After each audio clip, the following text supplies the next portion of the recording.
straight wall holes, and tapered wads. Can they be used together? They sure can. Let me show you what we're working with here, guys. Now I'm going to start this video off by just saying you should have the components you need for the hole top you have.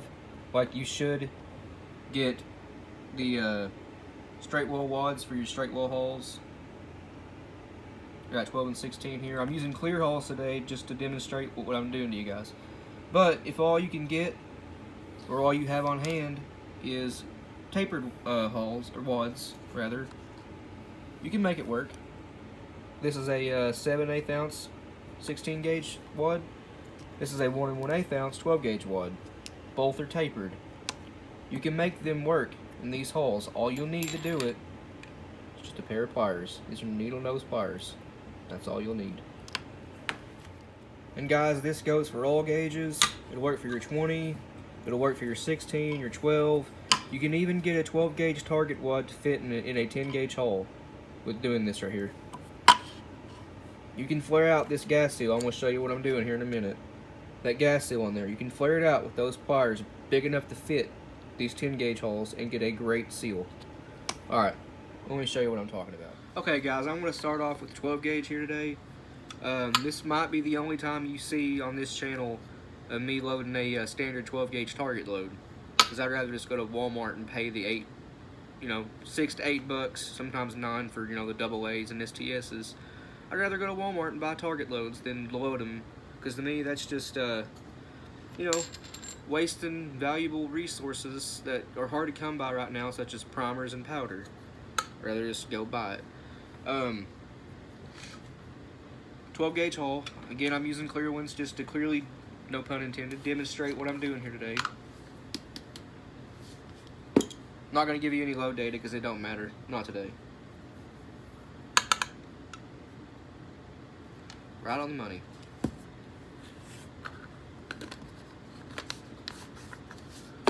Alright, now normally this wad in this hole, well, you can just see. Hold on. Absolutely terrible fit. This is a 12 gauge shell, this is a 12 gauge wad. Fit is terrible because this is meant for holes like your STS, AA. Alright. What you want to do here is, well, you guys probably already see what I'm going to do here. Just take your pliers. Just want to work your way around. Don't squeeze too hard, it'll be very difficult to get this in the shell. But you do want to squeeze out enough to where it's going to stay. I'll get another one of these wads right here and I'll show you what it looks like when you load it into there without flaring it out first. Alright.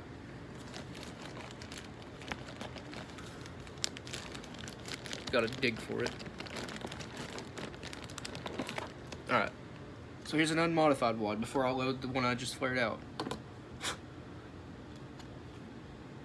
Well, I guess you can't really see it because of the brass, but if I were to turn this upside down and shake it a little bit, well, I'm just going to do that. See what happened there?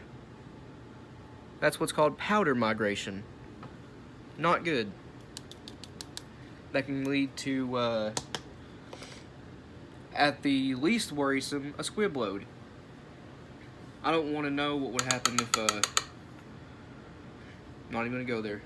Alright. Flared one. Check this out. Much, much tighter fit in that hole. If I turn this upside down,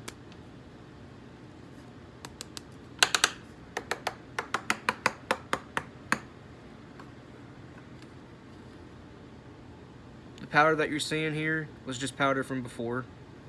It didn't come off the sides of the hole. But look in there, right there. No powder migration.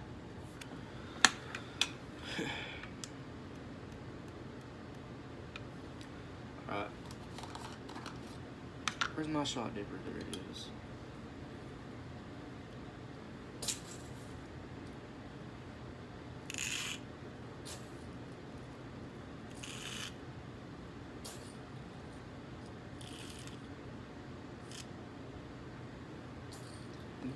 This is just a regular ounce and an eighth load, guys. Ain't nothing special with this one.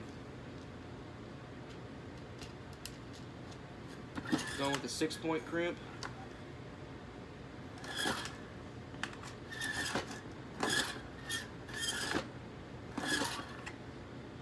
And there's your nothing special 12 gauge target load. Again, straight wall haul, tapered wad.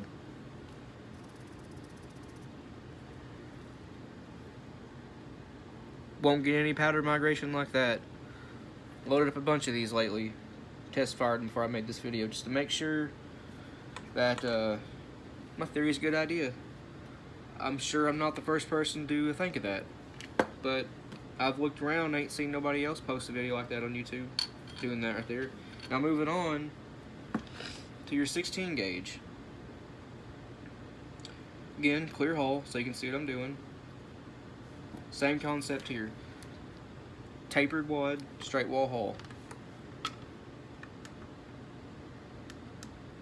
Set back to ounces. What do I want to use here? Let's see. Let's go with... I'm going to do a Magnum 1 ounce load, the 16 here. There's my long shot. Hiding right in plain sight. Found it right where I wasn't looking. Well, this one I will give you the data for because it's one of my favorite loads for anything.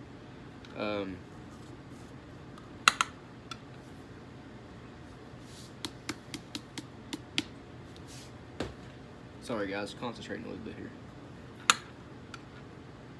There we go. 30 a long shot, 30. 7/8 ounce to 1 ounce of shot. You can use 29 grains for the 1 ounce of shot and 30 grains for the 7/8 ounce of shot, and both will get you roughly 1550 FPS with their respective loadings. Let's see if I can make this one migrate. Alright. See that? Powder migration. This time I'll actually make sure all the powder's back down to where it needs to be before I reseat that wad. Alright. These are 7/8 ounce wads, by the way. And maybe this is just me, but being able to, you know, see the color of the wad in there and what you have it loaded with, that's just cool. Yeah, it's pink, but it still looks cool. Those slime green Wandy, I think they're called super minis, maybe super short shell, something like that. The slime green ones, they look cool in the clear hulls.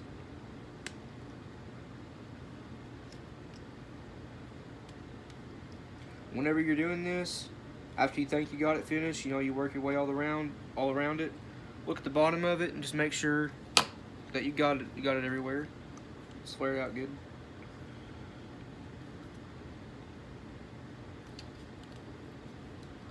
That is an excellent seal. I have to actually put force into that to push it down.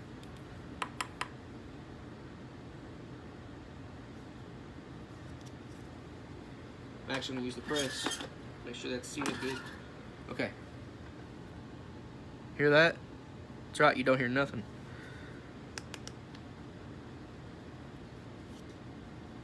Look at that. Not a single grain moved from underneath the wad. Alright. I ain't gonna fold crimp this one. I'll end up roll crimping it. Going for a 7/8 ounce shot. I forgot to set my scale for ounces before doing this. Also forgot to zero it back out.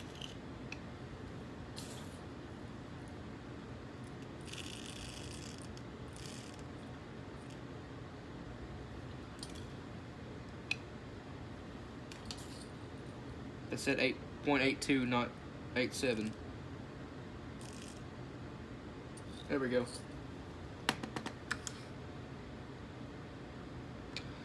7/8 ounce shot. Gonna want to put a 32 gauge nitro card right on top of that, because that's just what I have. I can tear these things in half or in thirds. I'm gonna roll crimp that one, but off camera. 16 gauge is something that I load just standard target loads for, because it is more expensive than 12 and 20.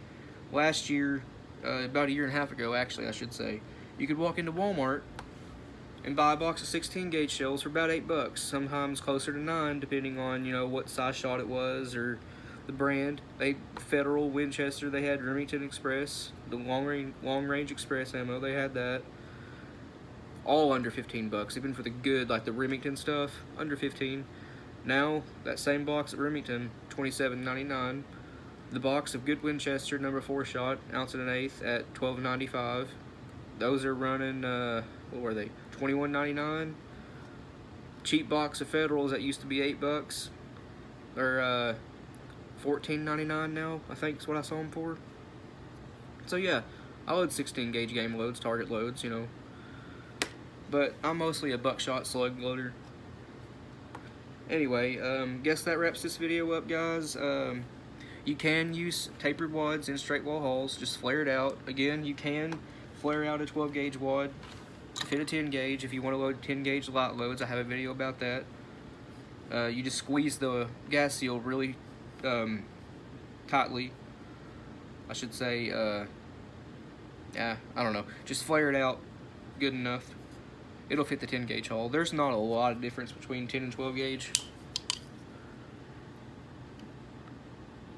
The one with the Winchester primer out here is 10 gauge.